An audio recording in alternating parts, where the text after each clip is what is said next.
What's up, guys? NepentheZ here, and welcome back to another episode of the Road to Glory. Today's Road to Glory is going to be akin to an older style Road to Glory. We're going to start with our rewards. That's right, we've got some rewards. They're not very good. I only played 3 games of Weekend League last weekend. We went 3-0, so at least we were unbeaten. We're going to start with some rewards, and then we're going to move into some like account management and gameplay. I still haven't got NepentheZ and Gabamin. We've got 1 day to get it done. So today you're going to see just some gameplay highlights of me working towards NepentheZ and Gabamin. And then I want to get Futma's Gathering done as well. But I need these 2 cards to get that done, to have those packs. And then after that, who knows what's going to be in the video. My trade pile is not really selling much out there. Another backbone sold, but we're not really getting rid of much. I suppose I'm trying too hard to list to lazy buyers. I'm at a point in my account where... well, I've got a lot. I've been doing a lot of gold pack method, which is why I'm nearly at 5,000 players. And I have been doing a lot of silver pack method as well. My account is so stacked. I feel like I want to just like completely clean it out. I did an offline draft league, like round 1 method earlier, which gave me a gold pack, a silver pack, and a premium silver pack. And then we got 2 mega packs from my rivals rewards. So I kind of just want to have a look.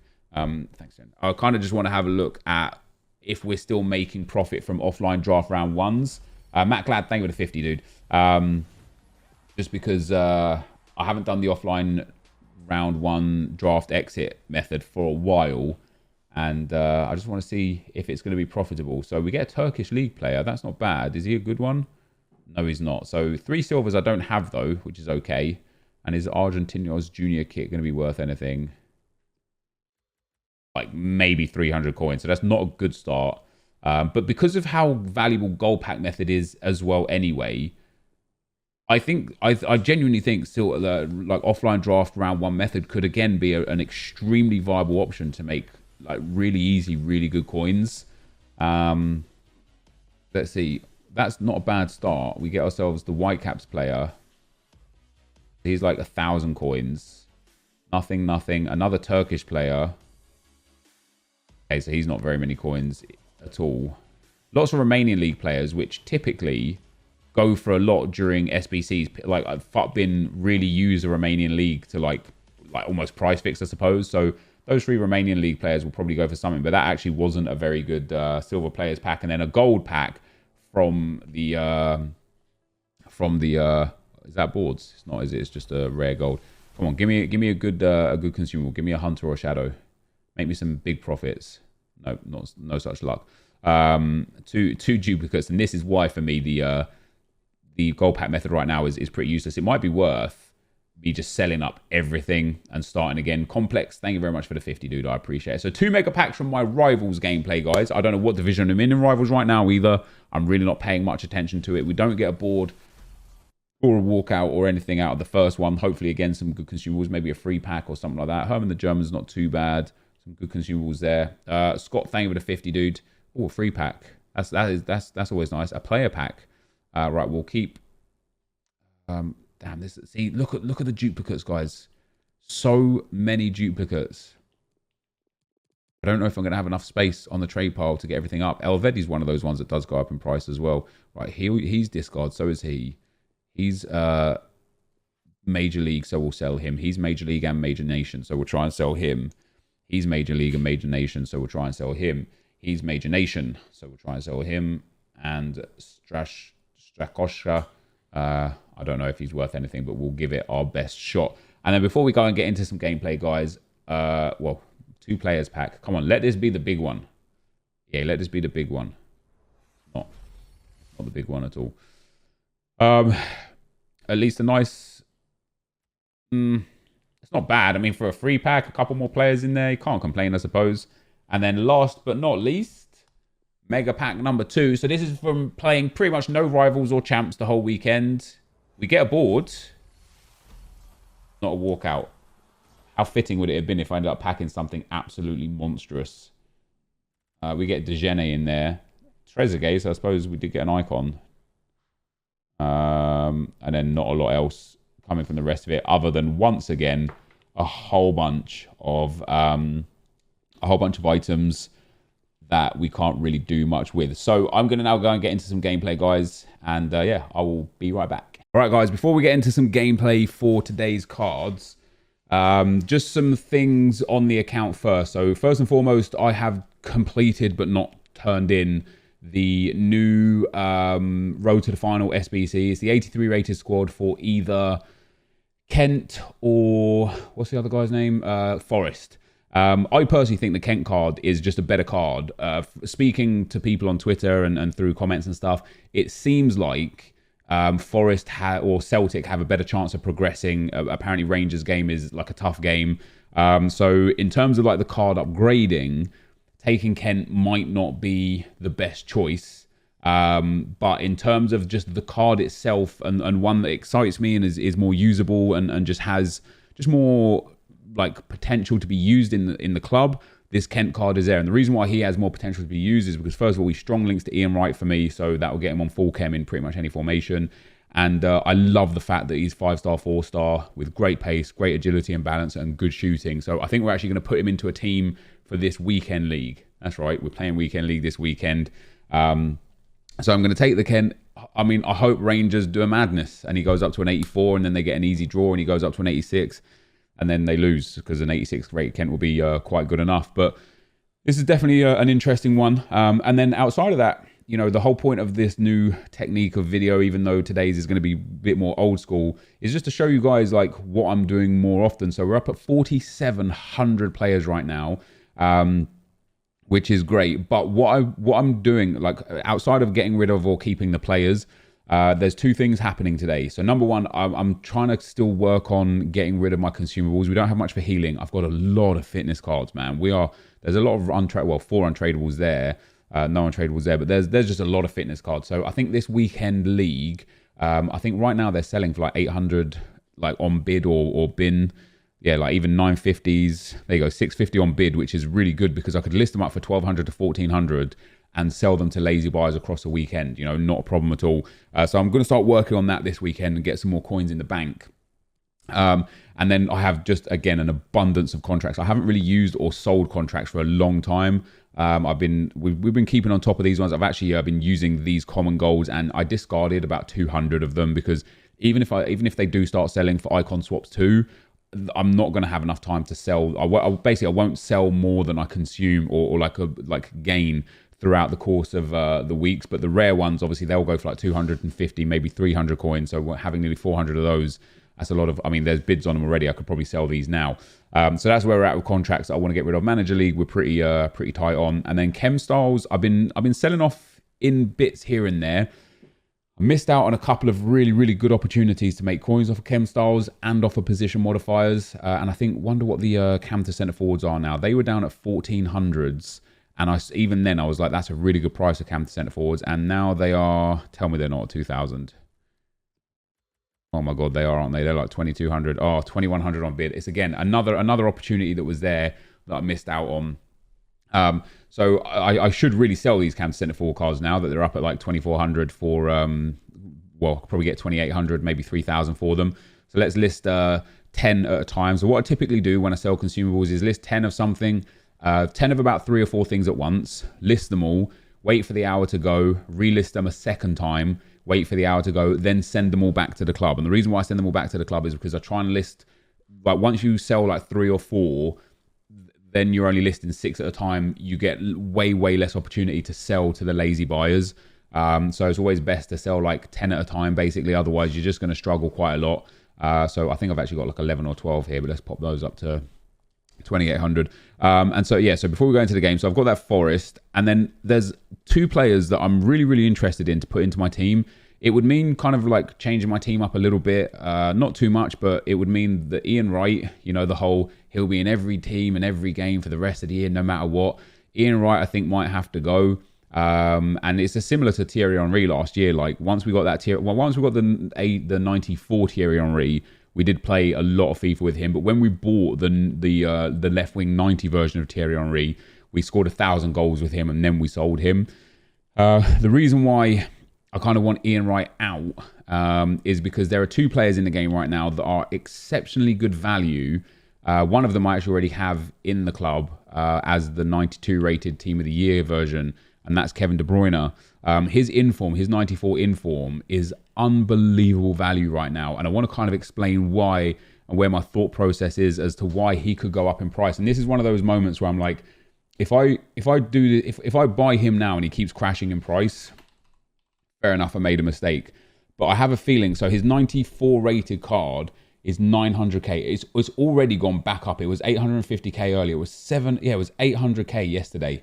So it's gone up 100,000 coins today, which is nuts. I've already missed out. Like on stream, I was looking at Kevin De Bruyne at 850 on stream and thinking to myself, that's a banging price. And the reason why I think it's a great price is because it is Team of the Year worthy. It is such a good card.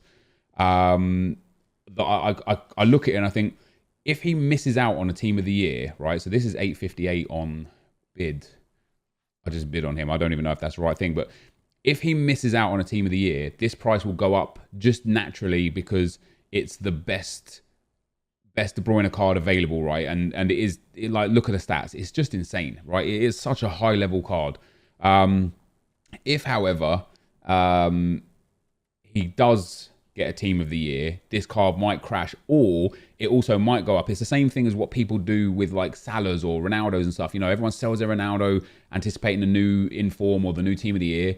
They come out way too expensive, and then they're like, oh crap, he's too expensive for me to purchase. They go back and buy the other team of the other Ronaldo. So the same thing could happen with De Bruyne. If he gets like a 98 Team of the Year card or a 97 Team of the Year card, and it comes out at like 3 million coins, people are going to be like, I'm not paying that. Let me just go and buy the next best version of the De Bruyne back because that's what fits my team. So I don't know if I should buy this De Bruyne or not. I don't know how many coins I might lose. I don't know if it's going to be generally worth it. But also his 83 rated card, which I really enjoyed. Oh, look at that, 850k. Why is Footbin say 895? I mean, he's the cheapest by 10k there. Should I be buying that? That's the cheapest by 20k. Should I be buying that? I don't know. It's the cheapest by 20k. So if he does go up to 900k, I'll actually make some. Well, I won't really make that much. I'll make about 5k profit if he goes up to 900k. But if he goes back down to 800k, I'll lose 50k straight away. The other card to potentially buy is this one right here, because he is in the 400s.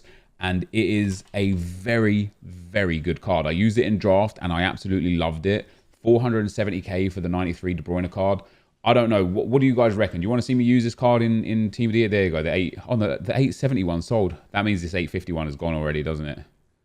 There's no way somebody would buy an 870 De Bruyne unless they wanted a fresh one and not an 850. I don't know. That's a tricky one.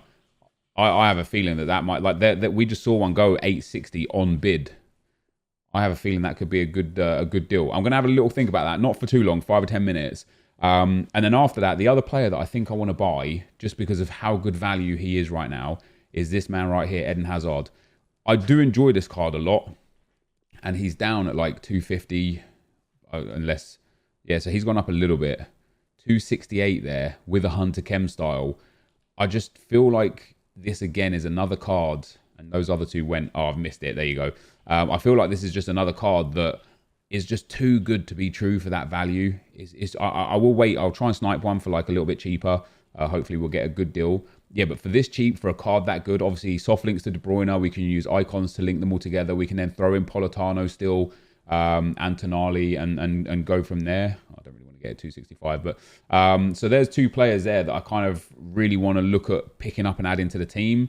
I guess we're just going to have to figure out what I actually want in the team, because I don't know what I'd build with my team. So I'll spend a little bit just putting together a squads that I'm interested in building after I do the objectives. And so we might come back to the squad at the end. So yeah, what do you guys think though? Because maybe I have or haven't bought them by the time this video goes live. So let me know whether you think it would be good to have them in or not. So yeah, for now, I'll be right back. All right, guys. So before we get into the gameplay for Gbamin and NepentheZ, and Play Online too, I'm going to show you them, claim them, get the packs for them, open those few packs. And then for tomorrow's episode, there's a few things have changed. So we've got a couple of stuff done here as well. So we've got Everton done from the Premier League, and we've also got Bournemouth done from the Premier League, which is quite nice because I'm not trying at all for Trossard, and we're now 5 out of 20 through him. So that's really nice. Yeah, NepentheZ done, guys. 8 goals in midfielders in Rivals gives us a pack. the Sao Paulo touch, a goal and an assist with Brazilians in 4 rivals matches. And then the Visionary, this one was relatively more challenging. Assist at least 2 goals using through balls in 3 separate wins. That was a little bit more challenging, but that does give us Thiago Mendes. But yeah, so there's rumours that the road to the final is going to be coming tomorrow. And EA late for them released... what did they release? They released 81 upgrade packs. Now, I think they're a bit of a rip-off. It's 10 rares, man. 10 rares. I just don't see value in it. But my club is so stacked that we might as well try 1 or 2, you know, or maybe we'll build like 4 or 5 and whatnot. So we've got Gabam in there. The other thing I'm going to do for tomorrow is I'm going to set up the squad battle stuff for this here, Farmers Gathering. So we need to play a squad battles match with 3 players. We need to play a squad battles match with 5 players. And we need to play 4 squad battles matches with 4. Now, we already have Cavani and those 2. So the loans on the other ones are going to be enough to finish everything off, which is absolutely fantastic. So those Camter Centre Forward cards are listed as well.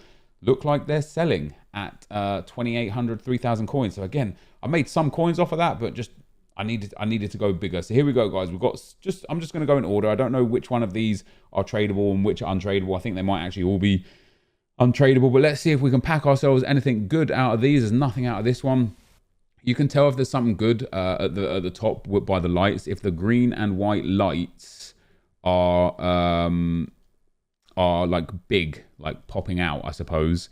Like literally like twice the size, then you've got a border or walkout. And if they're not, if they're like thin and small, then yeah, you haven't got a walkout. So there's pack number 1. So I'll show you again. So we get a gold players pack here. So if you just look at the lights at the top, the green and red lights, this isn't a border or walkout. Oh no, it is. It is a border or walkout. Yeah, there you go. So we've got ourselves a board because they kind of like, they're not just a thin, it's almost like they glow a little bit more. So we get ourselves 83 Quagliarella. That is another untradeable pack, but we'll swap around all the players and then put them in. So yeah, I don't know. I want to be on the side of staying efficient and making sure that we've got everything that we can possibly have for Team of the Year. But I also want to be on the side of let's have some fun, you know. So building 5 of these, they're going to come in at about probably a cost of about 8 to 10,000 coins each.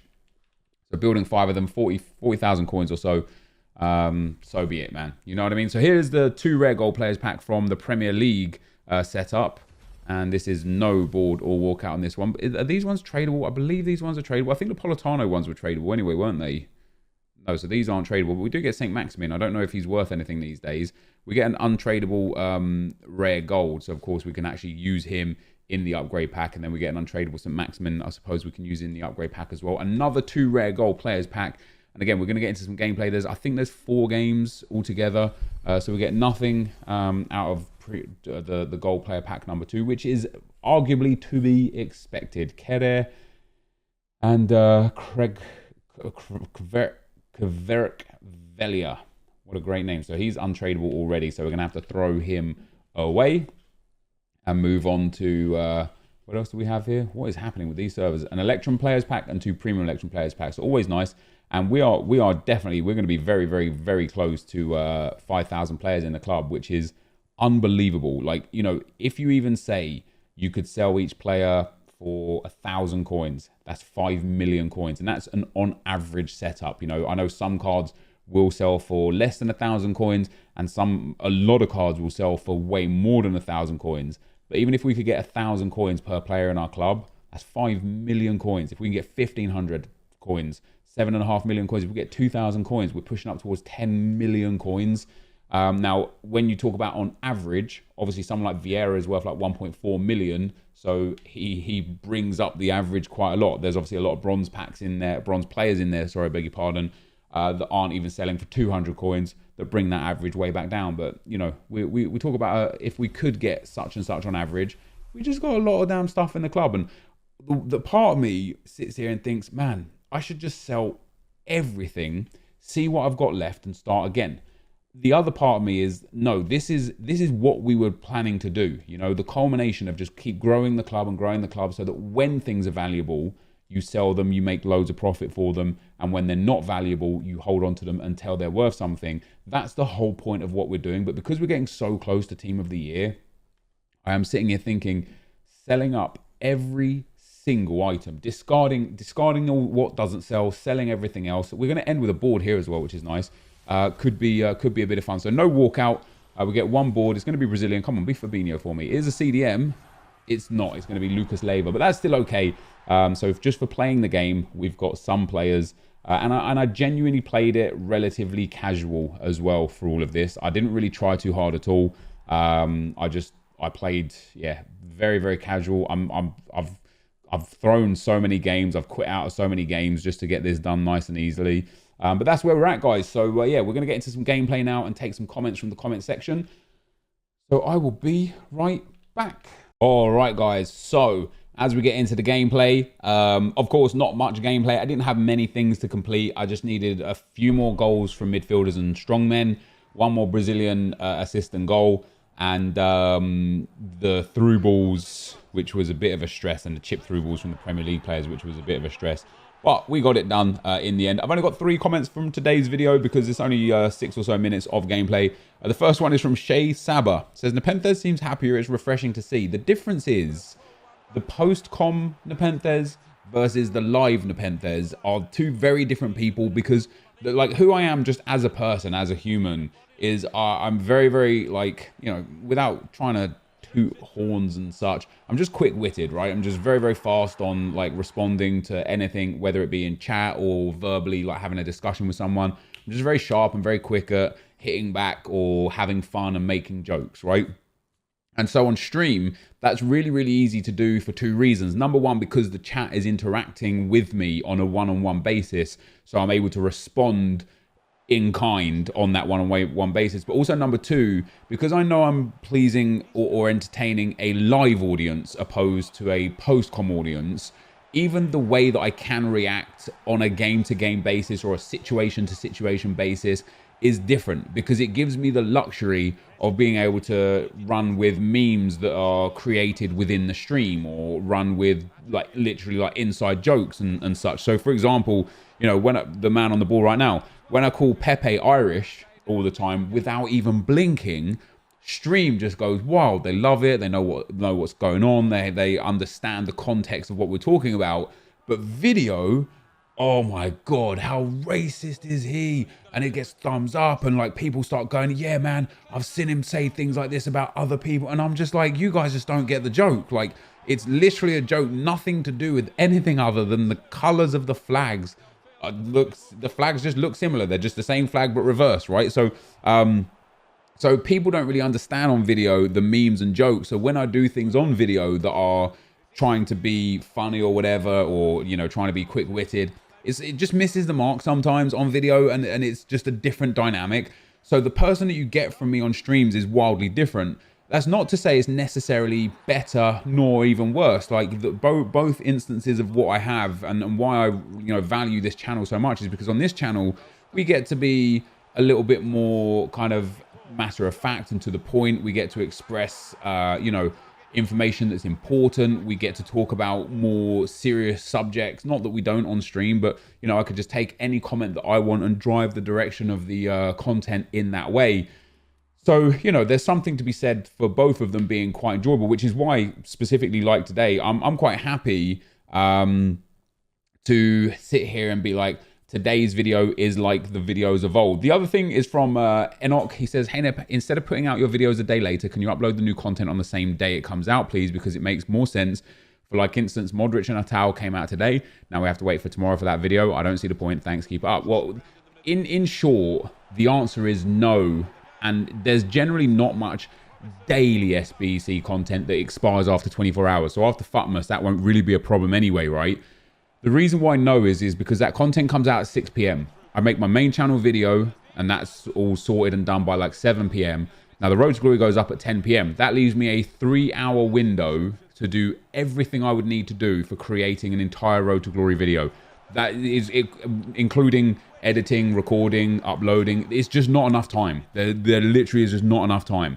The only thing that we could do to revert that is to start uploading the videos at a different time of day. Maybe at 3 p.m. in the afternoon, maybe at 2 p.m. in the afternoon, or maybe back to what we did for a period last year, maybe at 10 a.m. So from 6 o'clock onwards, I'll replay all night or whatever, and then that content will go up at 10 a.m. That could be an option, you know, that could be an alternative. Or like I say, Jesus, we could start uploading at like 2 p.m. in the afternoon. So that would give me, again, just the evening, and then a bit more of the luxury of the morning to finish off anything we might have missed out on, or to allow, you know, my editor time to get that sort of stuff sorted. But in short, it's going to just be really, really difficult to be more than that half a day behind rather than a whole day behind, because I do it after the day. But yeah, I see what you're saying.